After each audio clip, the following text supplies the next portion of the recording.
GCS atau Glaucoma Scale adalah metode pemeriksaan dasar yang digunakan secara luas untuk mengevaluasi tingkat kesadaran dan seringkali digunakan untuk menilai fungsi neurologis pasien, salah satunya pada kasus yang terkait dengan keparahan cedera otak. Dalam dunia medis, tujuan Glaucoma Scale adalah sebagai standar untuk mengukur respon dan status neurologis pasien. GCS terdiri dari 3 komponen utama yang digunakan untuk mengevaluasi respon pasien terhadap rangsangan eksternal. Adapun 3 komponen GCS sebagai berikut. Yang pertama, respon mata. Komponen pertama GCS adalah respon kemampuan pasien untuk membuka mata sebagai respon terhadap rangsangan secara spontan. Berikut adalah penilaian GCS yang diberikan.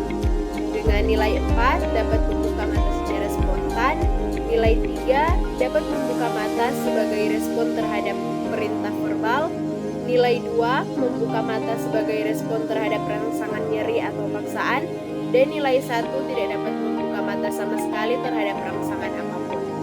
Kemudian yang kedua ada respon verbal, yaitu komponen ini mengevaluasi respon pasien dalam memberikan respon verbal atau kata-kata terhadap rangsangan.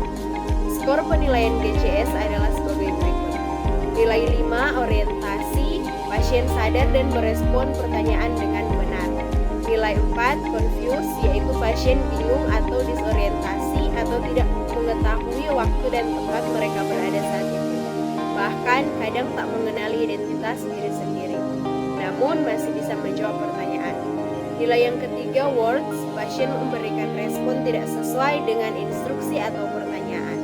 Nilai yang kedua sounds, pasien hanya dapat mengeluarkan suara yang tidak dapat dipahami. Dan nilai yang pertama no response atau pasien tidak memberikan respons verbal terhadap rangsangan apapun. Kemudian yang ketiga ada respon motorik. Komponen terakhir dalam GCS adalah respon motorik, yaitu menilai gerakan fisik pasien terhadap rangsangan.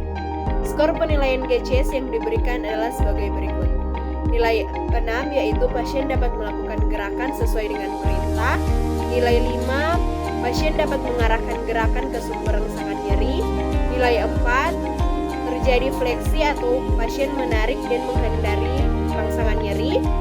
Nilai ketiga, pasien menunjukkan gerakan fleksi sebagai respon terhadap rangsangan.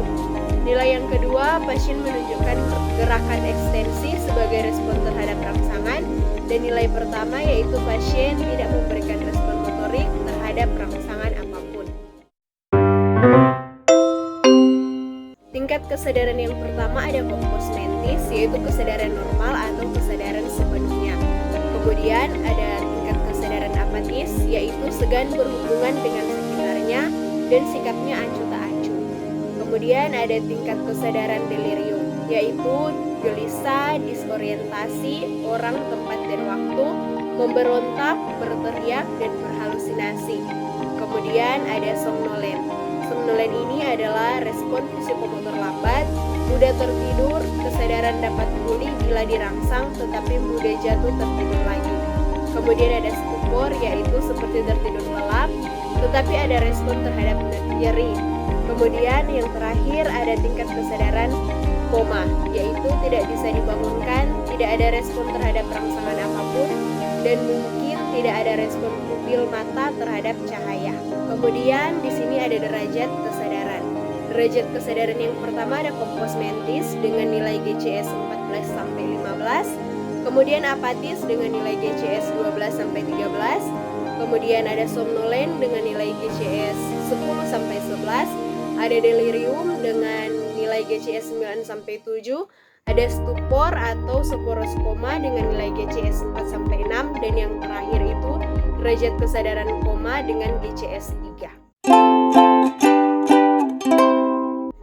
Triase adalah proses khusus memilah dan memilih pasien berdasarkan beratnya penyakit, menentukan prioritas perawatan gawat medik, serta prioritas transportasi. Artinya, memilih berdasarkan prioritas dan penyebab ancaman hidup. Triase merupakan satu sistem yang digunakan dalam mengidentifikasi korban dengan cedera yang mengancam jiwa untuk kemudian diberikan prioritas untuk dirawat atau dievakuasi evakuasi ke fasilitas kesehatan. Tujuan dari triase perawatan gawat darurat adalah yang pertama, mengidentifikasi cepat korban yang memerlukan stabilisasi segera. Ini lebih ke perawatan yang dilakukan di lapangan. Kemudian yang kedua, identifikasi korban yang hanya dapat diselamatkan dengan pembedahan. Dan yang ketiga, untuk mengurangi jatuhnya korban jiwa dan kecatatan. Inilah 3 alasan dan tujuan dilakukannya triase. Kemudian ada pengelompokan triase berdasarkan tag label. Yang pertama merah, yaitu gawat darurat atau pasien prioritas yang pertama.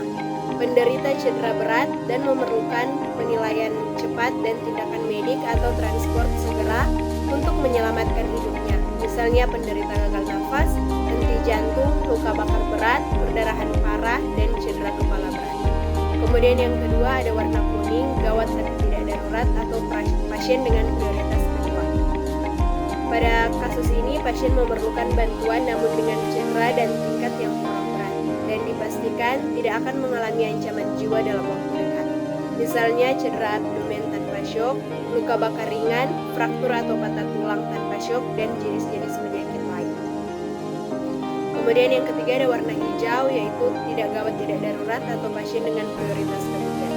Pasien dengan cedera minor dan tingkat penyakit yang tidak membutuhkan pertolongan segera serta tidak mengancam nyawa dan tidak menimbulkan kecatatan. Kemudian yang keempat ada warna hitam, yaitu meninggal atau pasien dengan prioritas keempat. Pasien meninggal atau